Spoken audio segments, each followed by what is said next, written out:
You are sitting in a comfortable room.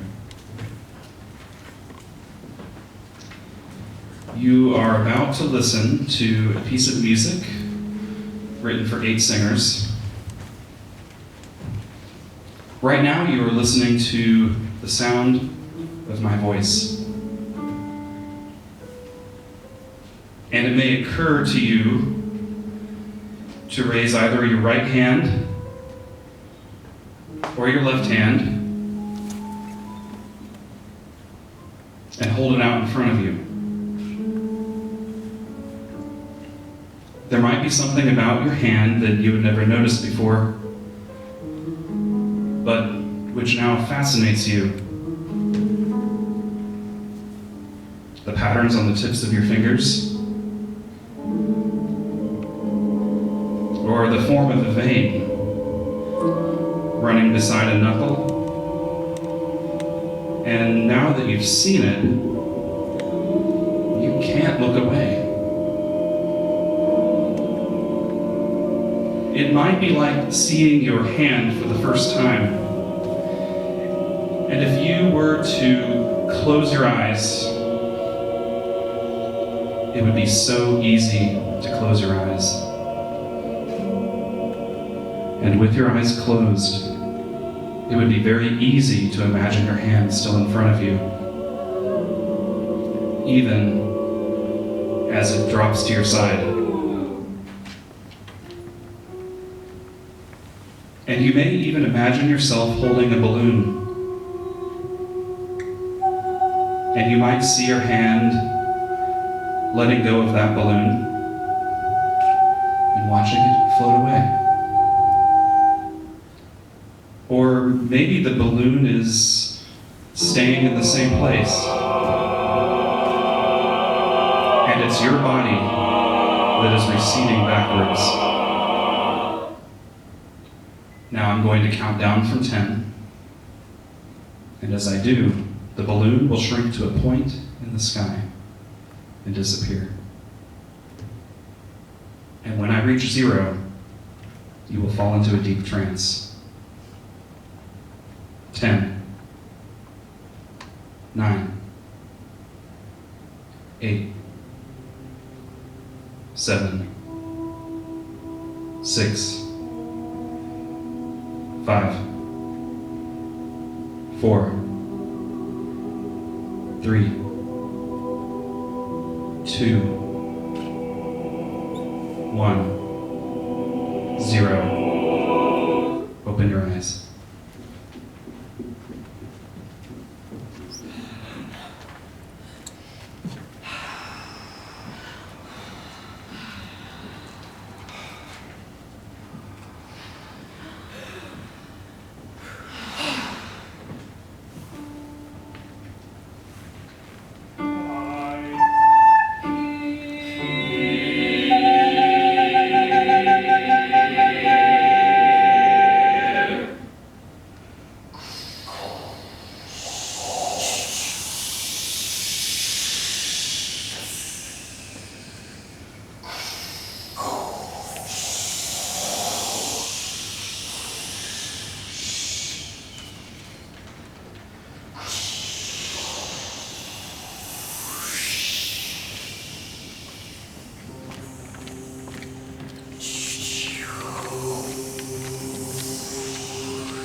Oh, wait. I remember. I was. I am. And now for a waltz.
Sensations are body, our eyes reverse, infinite oceans our minds traverse. Sensations are body, our eyes reverse, infinite oceans our minds traverse.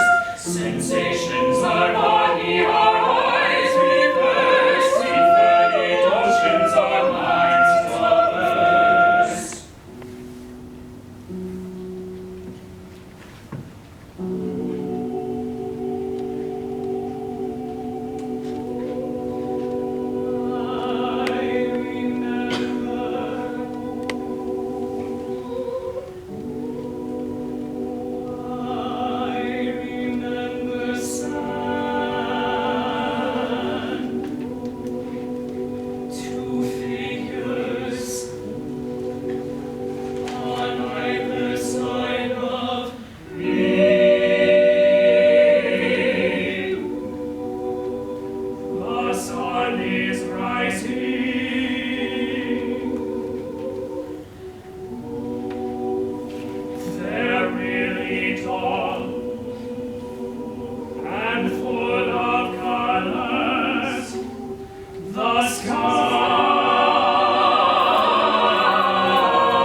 Off into the dance. I see the mouth. Of a cave. Walking towards it. I can hear The sound of waves. Crashing against the entrance. From somewhere. Deep inside. I feel A A presence. presence. It chills me. A rush of wind. From somewhere. In the darkness. There's a man wearing a mask. I'm not sure if he can See me. He's far away. Far away. he turns towards me and opens his mouth. as if to say something. Instead, he begins to sing.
sweet they glide, so near to grass they seem.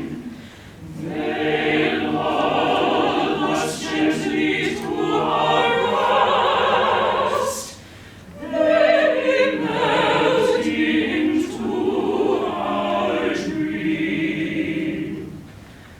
And in the hush of rest they bring, 'tis easy now to see how lovely and how sweet of us the hour of death may be. Scarce knowing if we wake or sleep, scarce asking where we are, to feel all evil sink away, all sorrow and all care. Sweet sounds around us watch us still, press nearer to our side. Endure thoughts into our minds, which gentle loving guide. Let death between us be as lost, our tried and vanished dream. Lord, joy be our reality, our starry life and dream.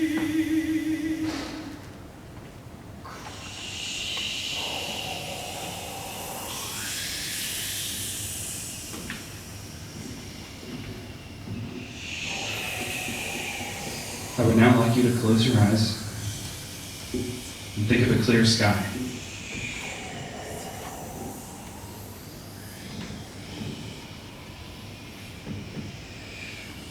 I'm going to count from 1 to 10,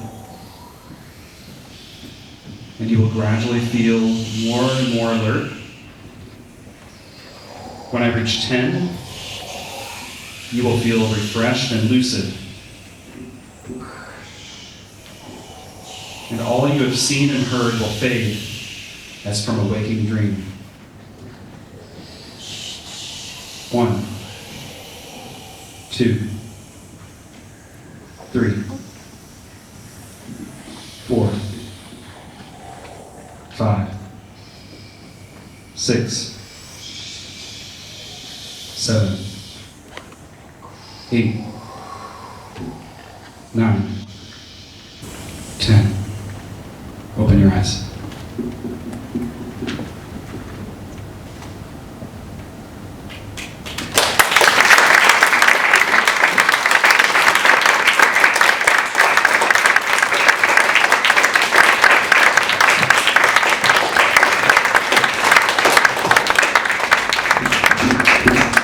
Maybe we can call the choir back in for a second just to give your round of applause. Are they still there? Yeah. I just want to clap for you. You were incredible. So.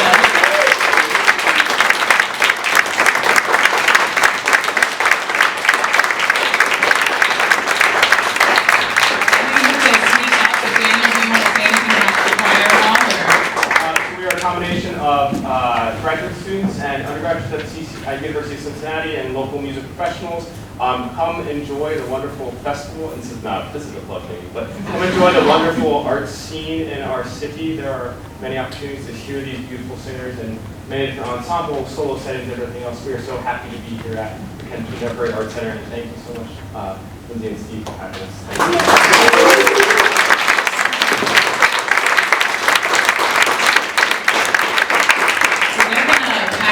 head out. They have to go to something else. And we're gonna start to set up for a panel talk. So if you just kind of hang out for 1 second, we'll just get some chairs up here. Yeah. And It is time. so what's interesting, like in my work in general, I like to just bring in as many great minds as possible. And so what I love about this piece, which Stephen Mattisio like insisted on this piece being part of Archives Action, but he was like, but I want it doubled. And I was like, but I did.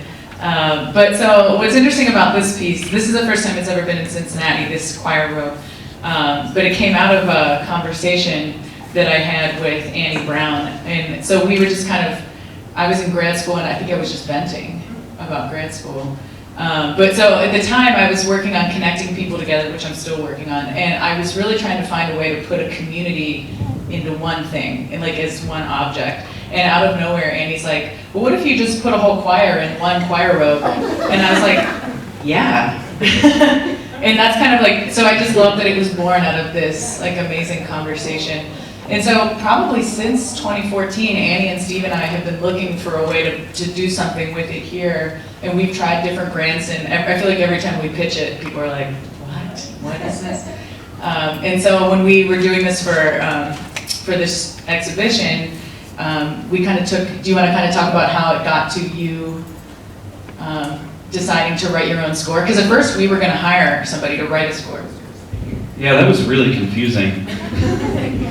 Actually, that's the theme of a lot of things. Yeah, somehow it didn't even occur to us to like actually write something. Like I knew it the whole time. You just needed, you needed to get there. I guess, yeah. So I remember I was racking my brain thinking like, okay, we need to find a choir and a really cool piece of music, and we were thinking of all kinds of really off-the-wall things that would be with astronomical budgets. Like, what if we brought Room Full of Teeth? That's totally achievable. And then we're standing in Lindsay's apartment, and she said, well, why don't you write, or no, it was Peak, and she was like, why don't you write a piece? I was like, am I allowed to do that? And I think this is something I've wanted to do for a really long time, I just didn't know it, and I think this really actually speaks to the nature of our friendship and collaboration, is that like, I think you believe in my creative process more than I do. Like, you have more confidence in it than I have it in my own creative process, and you are always seeing things in me that like, I didn't realize were there, so thank you for that. And like, I might not have thought to do this if that conversation hadn't happened. Yeah. So anyway, yeah, so that's kind of how that transpired in so many words. I know. Well, what's funny is I feel like you knew from the get-go which choir you wanted, which I thought was interesting. Like from day one, you were telling me that you wanted that specific ensemble choir. Yeah. Well, I knew that I'm kind of a hack, and which would translate to the score probably being sort of difficult. And I knew that it would need to be a group of trained singers to deal with whatever incoherent madness I threw at them. And I knew that they're CCM. Let's bring CCM. And so I was looking at the choirs. I knew of the CCM, the CCM ensemble, and so I think there was a lot of persistence and Yeah. on Lindsay's part, and we got them. Well, Kat can attest to this, because Kat and I were emailing them a lot, and it was like the weirdest emails. Like, it was like, so we want this 8-person choir to sing this strange song that doesn't exist yet, and we want you all in this giant choir robe, like moving together, and you'll probably be making weird sounds and stuff. And we were trying to break it to them like a little bit at a time, so that it wasn't quite bombarding them at first. So they were incredibly open-minded, because we had to keep hassling them, Kat and I did, and they were just like, okay, I guess we're gonna go with this, so. But I heard it for the first time on Tuesday, and Me too. Steve did too. But I mean, you knew what was going on in your mind, where, like, I worked with Steve enough that I just trusted that he was gonna do something awesome. And I think a part of me thought it was gonna be something more like Yoko Ono's Screaming piece or something. Like, I don't think I quite expected it to be so musical, and I was just completely blown away on Tuesday. Like, it's just how lovely and mesmerizing and beautiful it was. So that just shows like how much we collaborate and how much we trust each other, that I didn't even hear it until 2 days before the piece. But do we want to let them talk about being hypnotized? Or why don't you talk about that process? Oh, yeah. Well, the process of composing the music, I mean, that started even before we were doing hypnotizing. At some point, we arrived at like this process of like, okay, we're going to hypnotize people about this particular piece to dream the same dream. And it's like, okay, well, I'll start making some music or some sort of pattern of instructions that could be followed by singers and would be sort of experienced as music. And you know, I kind of thought it was going to be some sort of, you know, Yoko Ono situation, or, you know, like words on a page that were without notes or anything. And that's actually until maybe 3 or 4 weeks ago, that's what it looked like. It was just pieces of paper. I think it was like 5 weeks ago. Who's counting? What is time anyway? And, you know, and I sent Daniel, who was up here conducting, Daniel Parsley, I sent him some scans. And he was probably trying to be very diplomatic. He's like, can you put this in like Sibelius format with like notes so we can read it? And so that kind of presented this whole new challenge because I didn't really know what I was doing. And so anyway, so I've been listening to a lot of like Penderecki and Arvo Pärt and kind of these like very lush, expansive choral music composers, and of course like Carolyn Shaw and Meredith Monk, and like, you know, listening to the way they combine voices, and also, you know, going and spending time up at Lindsay's show and looking at the way these sort of shapes, these interlocking shapes, kind of intersect in strange and interesting ways, like almost like these other dimensions coming together and sort of converging. And just gradually, I think the weirdness, like the sort of unusualness started sifting out, kind of. And what was left was like notes on a page, which I'm still sort of mystified by. And then once there were some notes on the page, then it was like, okay, now let's start hypnotizing people. And I think we can also, so one of the harder parts, I think, when Steve and I first started talking about this, like we were like, okay, Steve's gonna write a song, and we had this choir row, but it was like, where did we meet in the middle? And so we kind of had some lengthy talks about that, and how we landed on this piece is this is a piece that I had actually dreamed about for at least 5 or 6 years, and I made an effort to make it exist with a frequent collaborator, Grace Duvall, who lives in Chicago, for Archive as Action, and we wanted it to be this sort of otherworldly dream contemplative space. And so Steve was like, that's that entry point, because Steve had been doing work with dreams, and the fact that this piece was sort of about dreams was an interesting segue.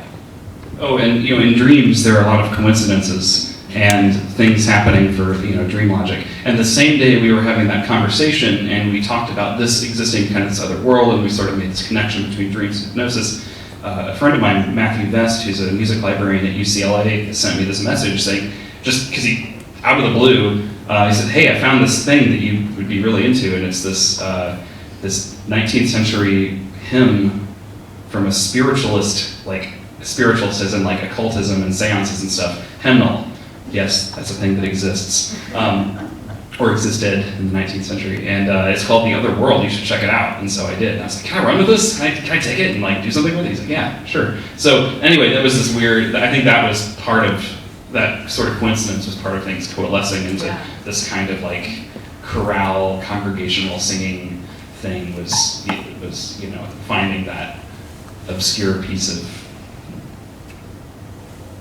strange liturgical music. Yeah. So do you want them to talk about? Yeah. So let's talk about the process of being hypnotized. So there were four subjects. So 2 of them had to work tonight. So we Or- have 2 of them here. So. Yes, you're getting very sleepy. And I've been learning how to do hypnosis for about a year now, and it's just something I'm really interested in. But yeah, so I guess I'll just pass that over because I could ramble about hypnosis for a long time. So this is Kat Burke and Laura Bentley. They are both Art Academy students, although Kat just graduated like a week or 2 ago. Congratulations. And so Kat has been working with me for all of Archive as Action. They've been an amazing intern, and so I said, do you want to be hypnotized? And they were like, of course. And then I said, and can you find 3 other people that want to be hypnotized? So Kat kind of really took on this project and was doing a lot of emailing with the choir and making sure that we arranged hypnotism sessions, and just a lot of it came together because of Kat. So I'm just gonna let them talk about what this process was like for them.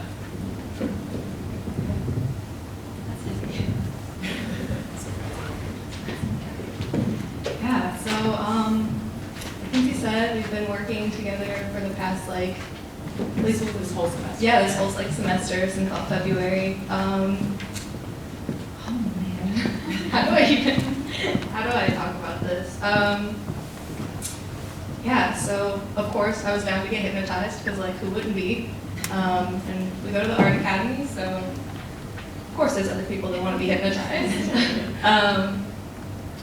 You also both took the performance class. I feel like that's a good Yeah. Yeah, that was kind of the starting point. After we ventured to Chicago together and had a performance weekend, I was kind of like one more hurrah for as many people as we could get, our tiny 4-person class.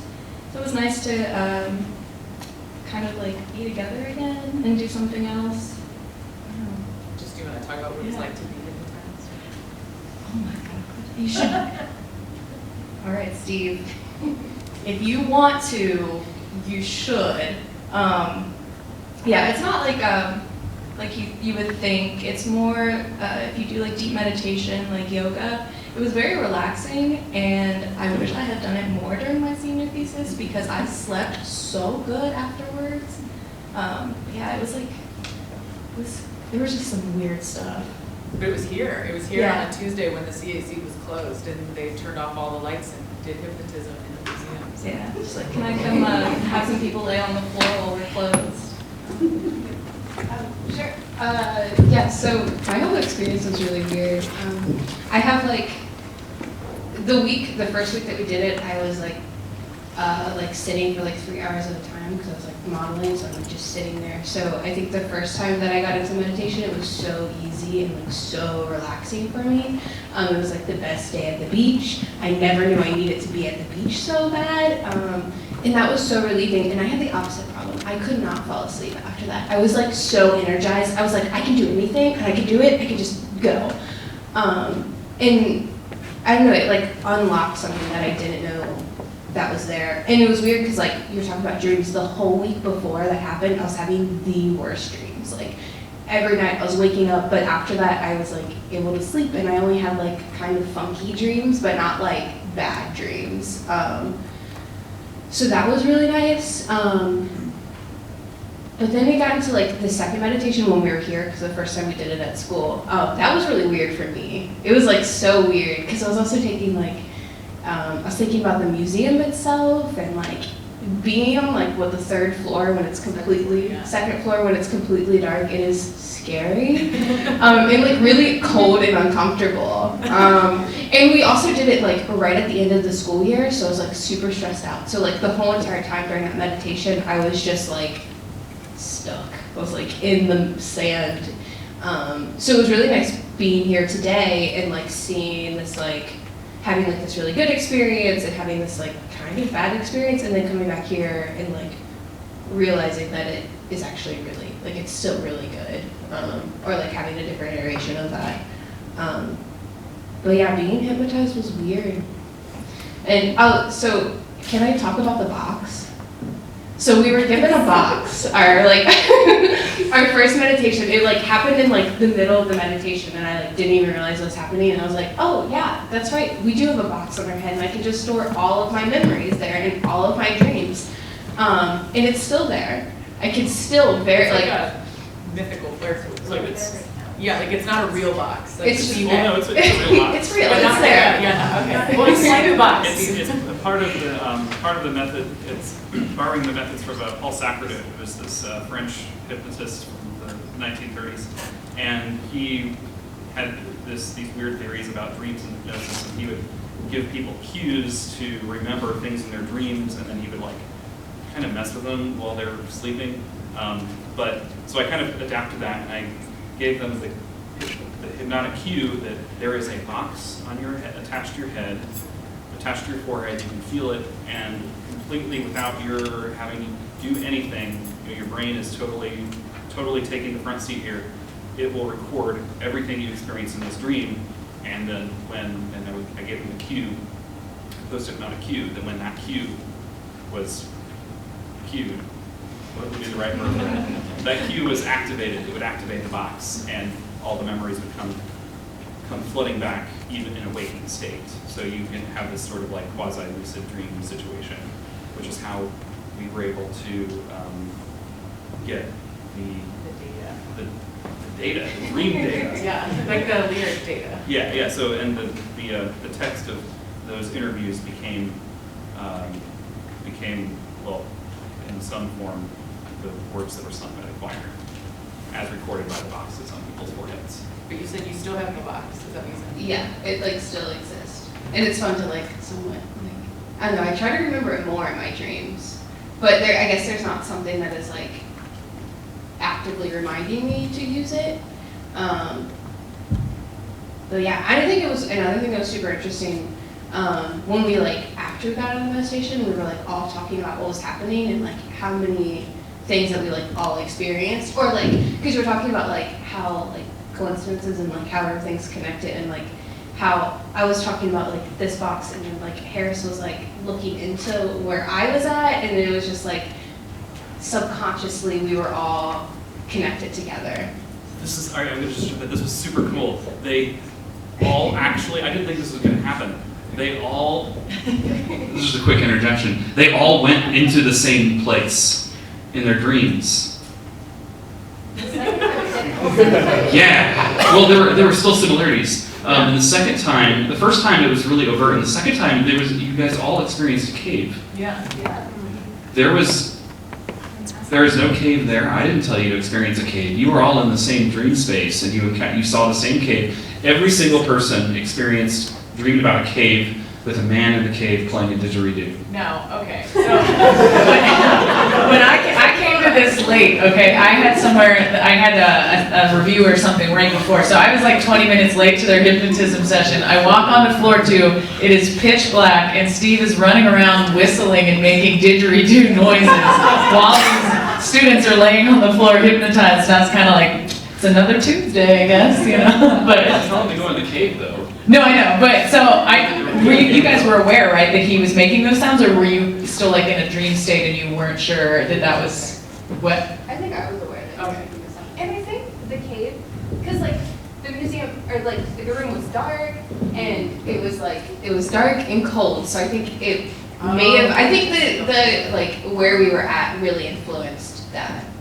Because like when we were at school, it was like warm, and we were like on the couches, and like everything was like touchable, at least for me. I was able to like just have so much fun at the beach. And I think it just like has to do with like the physical space that you're in.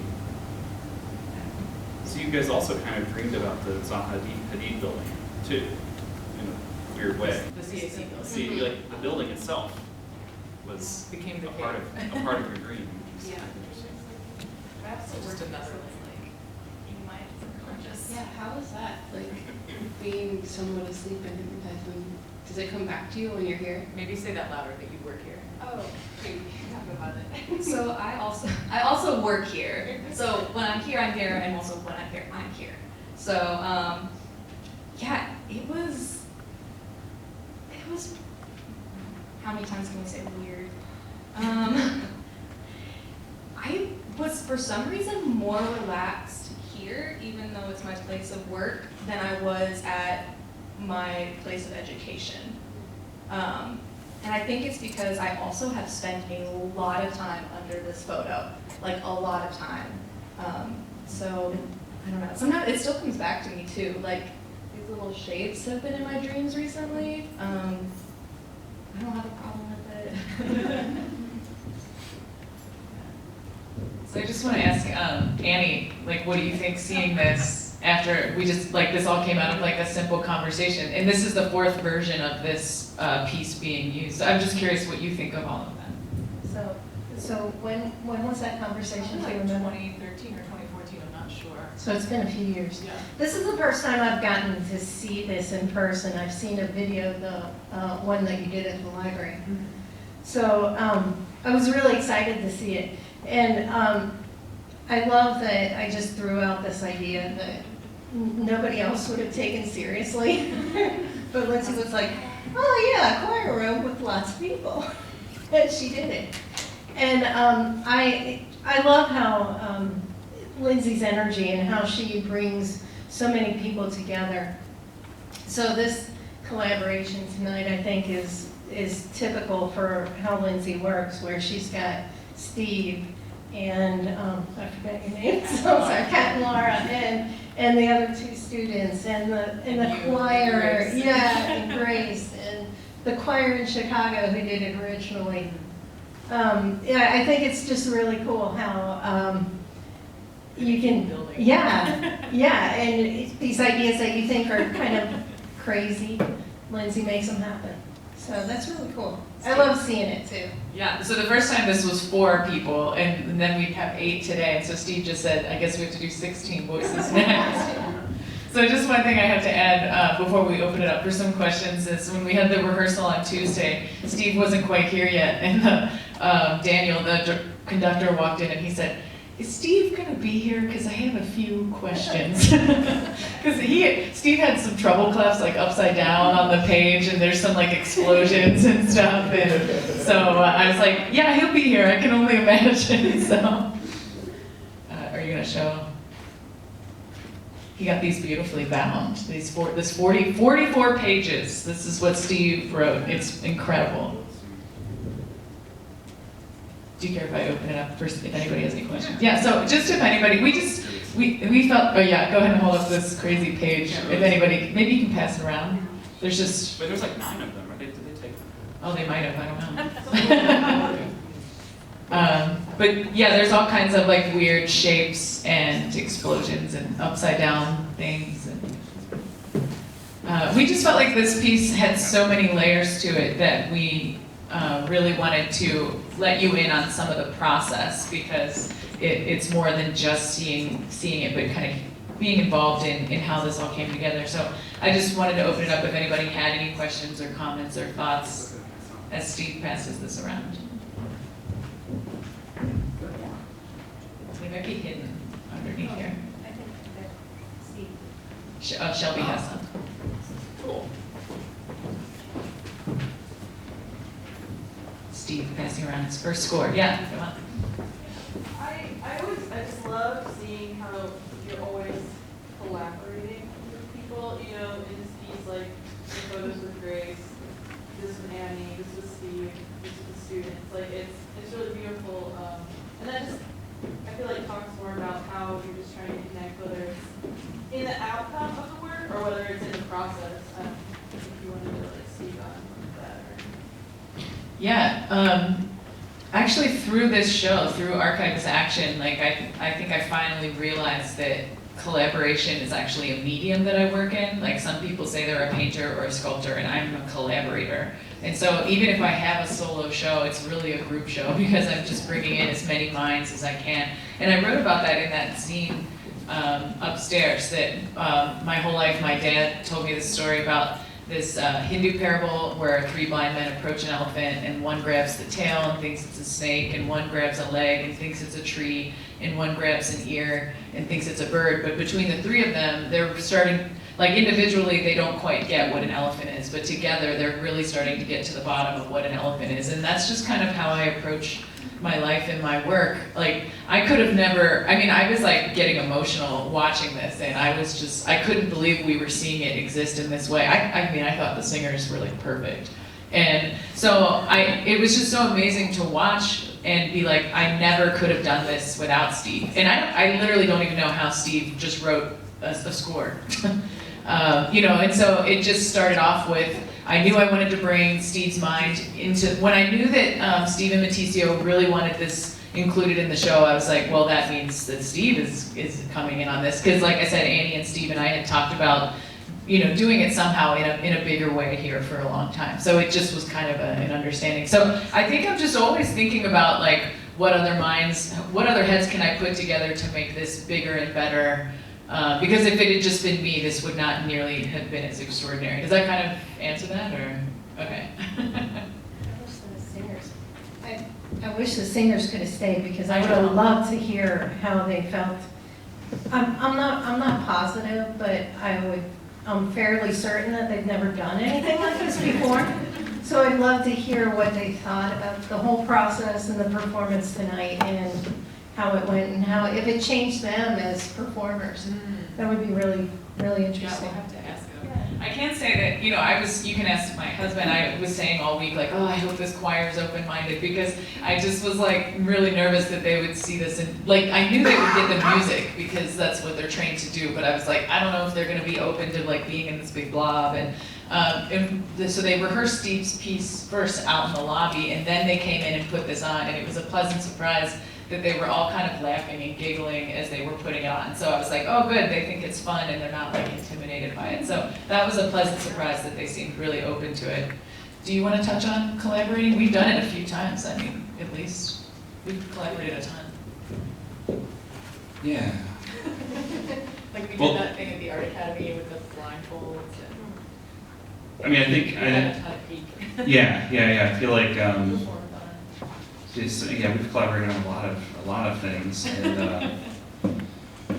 It all goes back to that night. You know, when Steve and I went to the Art Academy together, and I'll never forget this one night, we were pulling an all-nighter, which was pretty common, and in the distance, I just started hearing these whale noises. Like, we're all working, and you just hear this like, whoa, and it was like coming through the vents. Yeah. And we were so tired and delirious, it was probably finals or something, and I was just like, am I hearing this? Like, is this real? And were you doing it in the vents? Like, I don't even, but he did it for a couple hours, like all night while we were getting ready for finals, so it goes way back, our collaboration goes way back. yeah, and just kind of reiterating what I was saying earlier, about like how, Lindsay, you have a tendency to like see things in me that I don't really see in myself, and giving me permission to, like, in our collaborations, I always feel like I have permission to do something that I didn't feel like I had permission to do before. And so I guess it is kind of this sort of fruitful ongoing dialogue, and even other sort of dialogue-y collaborations have spawned from that, like with Bowtie, for example. Now we alternate shows at Peak every other year, sort of building on each other's show. And you're doing something on June 13th. Yes, I am. I need to fill out that survey. There's we have a mutual friend who's an artist from Florida whose legal name is now Bowtie Venture Capital Enterprises Incorporated. They are fantastic. One of my favorite human beings. But they met through me, which was kind of cool, so. Yeah. And these ideas of sort of blurring the boundaries between individuals and ownership, sort of erasing these sort of structural views of ownership and property, and which really has these like roots in kind of like this agricultural ontology that is really kind of oppressive, and like I'm very interested in using art and expression as this way of subverting those boundaries, and like actually putting people in situations where they are the fact that no single person exists as an individual is like the individual and group is inversed, and that was something that I think that is true in our various collaborations, and that I think that came out in this.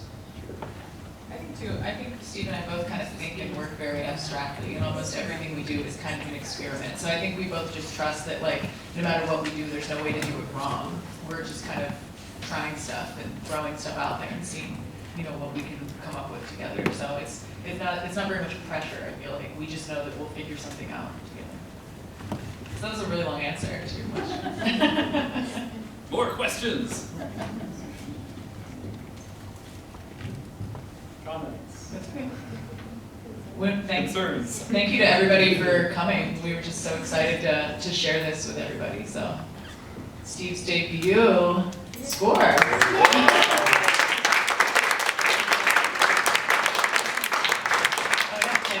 is the lead-up question. Do you have any plans for future composing? Yes, I would love to know that too. Or not that you answered. Oh, yeah. So I have a lot, truth be told, I had never really composed anything before, as in like actually putting notes on paper, and like I found this process just like, I was just almost in a trance, like I just, logic bombs of phrases, like, the only thing faster than light is death. So anyway, so long story short, what I'm interested in doing is doing a piece based on the large-scale piece that brings together Nick Land quotes, and it'll be called Accelerate, and it will start with at maximum intensity and go up from there. I'm thinking like a big choir and a full orchestra. It's only gonna get bigger from here. Like 50 singers or 100 singers. I can't wait. How many pianos can you fit on a stage? Good question. So this is just the beginning of Steve as a composer, I think is what we're hearing, which is very exciting. I can't wait to hear that. Well, I guess we'll hang out for a little bit as we kind of pack this stuff up if anybody wants to chat, and just thank you so much for coming and experiencing this with us. Yeah, thank you.